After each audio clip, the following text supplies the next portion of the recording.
Hello and welcome back to the Master Chowk. Do subscribe. आज का topic है संज्ञा एवं उसके प्रकार।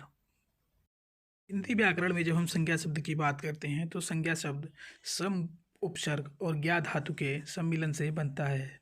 संज्ञा शब्द का शाब्दिक अर्थ नाम होता है, अर्थात जो शब्द किसी व्यक्ति, वस्तु, स्थान, जाति, भाव, प्राणी आदि के नाम का बोध कराते हैं अथवा किसी व्यक्ति, वस्तु, स्थान, जाति, भाव के नाम को संज्ञा कहते हैं।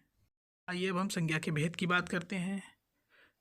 संज्ञा के मुख्य भेद व्यक्तिवाचक संज्ञा, जातिवाचक संज्ञा और भाववाचक संज्ञा है। जातिवाचक संज्ञा को समूहवाचक एवं द्रव्यवाचक संज्ञा में विभाजित किया जा सकता है।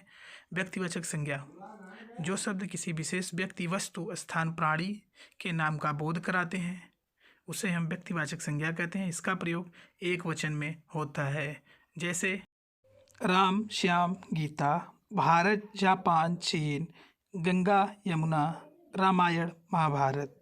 ये क्रमशः व्यक्ति, देश, नदी, पुस्तकों आदि के विशेष नाम हैं, इसलिए ये व्यक्तिवाचक संज्ञा के उदाहरण हैं। जातिवाचक संज्ञा संज्ञा का एक और प्रकार है। जो शब्द व्यक्ति, वस्तु, स्थान, प्राणी की जाति का बोध कराए उन्हें जातिवाचक संज्ञा कहते हैं। जैसे पुस्तक, पहाड़, नदी, मनुष्य, लड़का, आदमी, किताब, शिक्षक, लेखक आदि। अगर हम पुस्तक में रामायण कहें, महाभारत कहें तो यह विशेष नाम हो जाता है, इसलिए यह व्यक्तिवाचक संज्ञा हो जाता है। लेकिन यदि हम केवल पुस्तक कहेंगे तो यह जातिवाचक संज्ञा होगा। इसी तरह पहाड़, नदी, मनुष्य इत्यादि जातिवाचक संज्ञा है। द्रव्यवाचक या पदार्थवाचक संज्ञा के बारे में जब हम बात करते हैं तो यह वह संज्ञा होती है जिससे हमें उस द्रव्य या पदार्थ का बोध होता है जिनको माप तौल सकते हैं लेकिन गिन नहीं सकते।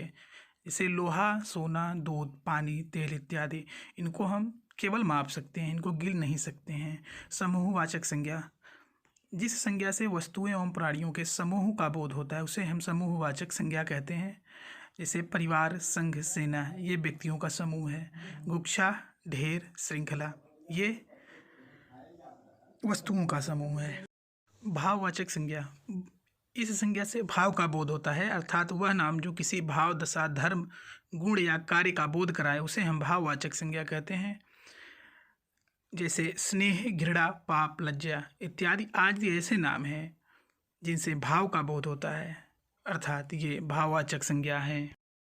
भाववाचक संज्ञा के निर्माण की बात करते हैं तो भाववाचक संज्ञा का निर्माण विशेषण से, क्रिया से, सर्वनाम से और जातिवाचक संज्ञा से किया जा सकता है। विशेषण से अगर हम देखें तो मीठा, मधुर और निर्बल ये तीनों विशेषण हैं और इनसे बनी हुई भाववाचक संज्ञा मिठास, माधुर्य और निर्बलता है।